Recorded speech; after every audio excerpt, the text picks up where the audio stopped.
কেন বলতেছি একটা মাত্র বিপ্লব হয়েছে 7 নভেম্বরে? ক্লাসিক্যালি আপনি জানেন বিপ্লব হইতে হলে একটা এজেন্ডা লাগে, কর্মসূচি লাগে, প্রশিক্ষিত আপনার ভ্যানগার্ড বা ক্যাডার লাগে, ফোর্স লাগে, এবং আপনার মিলিটারি, ব্যুরোক্রেসি, জুডিশিয়ারি এবং বিপুল জনসমর্থন, এগুলোর উপর নিয়ন্ত্রণ কায়েম করতে হয়। 7 নভেম্বরে জিয়াউর রহমান এই সবগুলোর উপর দখল বা নিয়ন্ত্রণ কায়েম করতে সক্ষম হয়েছিলেন। মিলিটারির উপর নিয়ন্ত্রণ ছিল, আগে যে সাংবিধানিক এক বাকশাল ছিল সেটাকে উনি রদ করলেন, এবং বিপুল জনপ্রিয়তা, জুডিশিয়ারি সব কিছুর উপর নিয়ন্ত্রণ নিলেন। 90 এবং 24-এ কিন্তু এই জিনিসটা হয় না, এই জন্য এগুলো গণঅভ্যুত্থান এবং সেটা বিপ্লব, এটা পরিষ্কার করতে হয়। এবং 71 সালে ধরেন জিয়াউর রহমান স্বাধীনতার ঘোষণা যদি না দিত, জেট ফোর্সে এরকম যুদ্ধ না করতো, তাহলে কি বাংলাদেশ স্বাধীন হইতো না? আমার ধারণা হয়ে যেত, হয়তো একটু কষ্ট হইতো, হয়তো রক্তক্ষয় একটু বেশি হইতো, কিন্তু হয়ে যেত। কিন্তু 75-এর এই 7 নভেম্বরে জিয়াউর রহমান যদি বের হয়ে না আসতেন, যে আলোচনা এখানে আসলো স্যার করলেন, এটা বাংলাদেশের স্বাধীনতা সার্বভৌমত্ব বিপন্ন হওয়ার উপক্রম হইতো। ফলে আমি মনে করি 71-এর ওনার যে রোল, সেটা তো ঐতিহাসিক, সবার সালাম ভাই আছেন, সেটা আমরা তো বললাম যে জনগণ প্রতিরোধ যুদ্ধে নেমে গেছিল, এবং সেটা হাজার হাজার লক্ষ লক্ষ মানুষ, হ্যাঁ, এটা জনযুদ্ধ ছিল আমাদের জন্য, এটা অতুলনীয় মুহূর্ত।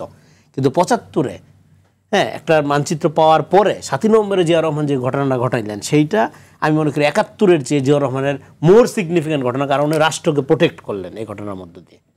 এবং সার্বভৌম পরিচয়ের দিক থেকে শুধু তাই না, উনি সার্বিক জাতীয়তাবাদ, বাংলাদেশি জাতীয়তাবাদ ধারা শুরু করলেন। এবং জিয়াউর রহমান এর কর্মসূচিটা, বিপ্লবটা করলো কারা? বিপ্লবটা করছে কিন্তু সিপাহী জনতা করে জিয়াউর রহমানকে ক্ষমতায় বসাইছে।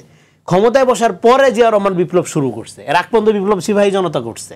সেখানে জাসদের ভূমিকা ছিল, অন্যান্যদের ভূমিকা ছিল, সাধারণ মানুষের ভূমিকা ছিল, সৈনিকদের ভূমিকা ছিল, ইপিআর পুলিশের ভূমিকা ছিল।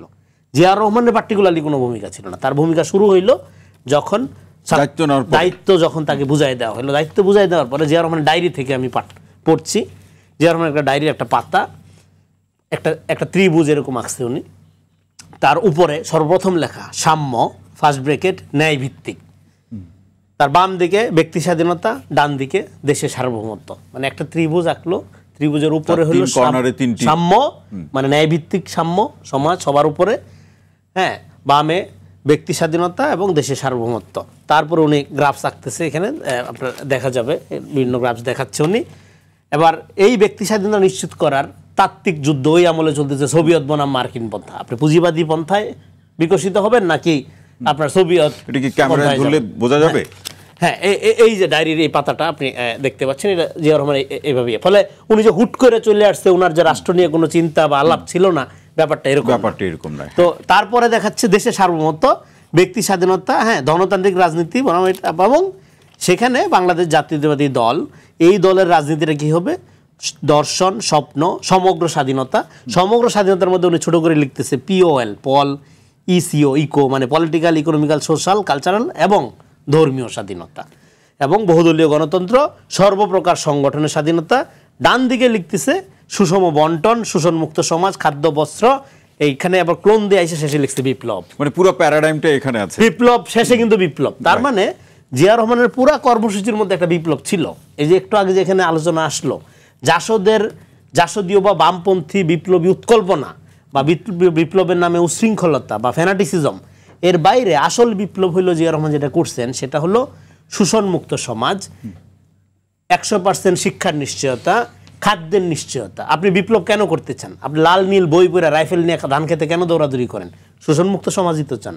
সেই শোষণমুক্ত সমাজের কার্যক্রমটাই জিয়া রহমান বিপ্লবী কর্মসূচি আকারে নিয়েছে। এটা তার ডায়েরির পাতার মধ্যে আছে, বিপ্লব। ফলে এটা আমি শেষ করি এই পয়েন্টে বলে যে, ফলে বিপ্লব থিওরিটিক্যালি উনি আপনার মিলিটারির উপর কন্ট্রোল, সেনাবাহিনীতে সুশৃঙ্খলা ফেরানো ওই সময় প্রায় অসম্ভব ব্যাপার ছিল। সেনাবাহিনীতে যদি শুধু উনি শৃঙ্খলা ফেরানোর কাজটাই করতেন, তারপরেও জিয়া রহমানকে আমরা সফল বলতাম, কারণ ওই সময় সেনাবাহিনীতে বড় বেশি প্রয়োজন ছিল, শৃঙ্খলা ফিরবে এটাকে অবিশ্বাসী করেন নাই। মানে একের পর এক কু হচ্ছিল, বিশৃঙ্খলা, নানা রকম আপনার ষড়যন্ত্র তত্ত্ব, হ্যাঁ, এবং অন্যান্য দেশের আপনার ইনভলভমেন্ট ছিল। সো ওই সময় সেনাবাহিনী একটা ডিসিপ্লিন ওয়েতে দ্রুত ফিরবে, এইটাই একটা বিস্ময়কর সফলতা। তারপরেও উনি যে পুরা কর্মসূচিটা আনলো, যেমন একটা উদাহরণ দেই শুধু, ধরেন বিপ্লবের মধ্য দিয়ে আপনি কি করেন? বিপ্লবের মধ্য দিয়ে আপনি পিপল এজেন্সি, মানে জনগণের ক্ষমতায়িত ঘর, জনগণকে আপনি কি করেন? ক্ষমতায়িত করে তোলেন এবং একজন আরেকজনের পাশে দাঁড়ায়। এটা তো বিপ্লবের বড় শিক্ষা। এখন সেই শিক্ষা সশস্ত্রভাবে আপনি আপনার বিপ্লব ঘটানোর মধ্য দিয়ে আপনি যেটা করেন সেই কাজটা কিন্তু আপনি ক্যাবিনেট গঠন করেও করতে পারেন, খাল কাটা কর্মসূচির মধ্য দিয়েও করতে পারেন।